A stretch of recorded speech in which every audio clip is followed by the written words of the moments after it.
This is going to blow your damn mind. So we got a couple of cops. These are actually from Alpha Corps #1. The girl is Callie Briggs. And the other guy is called Mick. And Mick says, we got shots fired, 911 calls from all over the neighborhood. Then the fire calls. I think I see our problem here, Mick. And I'm like, no, not Mick Davies.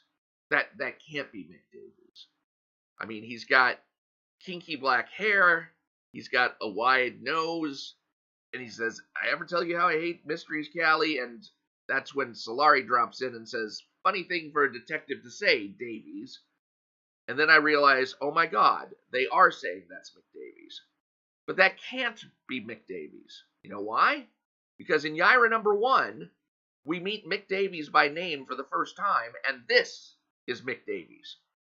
And there's actually a Mick Davies character page on the Rippaverse website, where he looks like this. And we're told in his investigations, Mick often partners with Callie Briggs. So if it's Mick Davies, this is the guy who's supposed to be with Callie Briggs, not the black guy.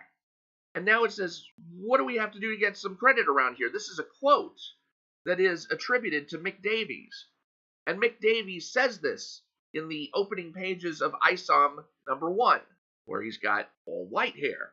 And this is a character, by the way, that Eric July himself created. He's in the ISOM #1 concept art book. It actually says, quoting Eric July, when I created him. So we're supposed to believe that these two characters, the white guy and the black guy, are the same character. Really? I mean, this is such a continuity foobar that I almost decided to disqualify Horseman #1. Nobody's reading this. Nobody's editing this. Even Eric July isn't looking at this. You've got a character named Mick Davies, and he's both white and black in the same freaking universe. How do you manage that? And then I realized, only the comics are canonical. This is something that I say all the time. You cannot trust the back matter of a comic, like the back cover print. You cannot trust anything that's on a website. You cannot trust anything that's even on the cover, because the cover may only be a metaphor for what's going on inside the book. The only information you really can trust about a comic book universe to know what's canonical is what is between the front cover and the back cover. What is on the pages? What is in the panels? What's the text? What's the art? That's what you can trust, and that's all you can trust. And when I realized that, when I brought that to mind again, I thought to myself, okay, what if we just ignore everything that has to do with the concept art book and everything that has to do with the web page, and we just take the information that we have from the comic books? Well, then there's nothing stopping there from being two characters named Mick Davies.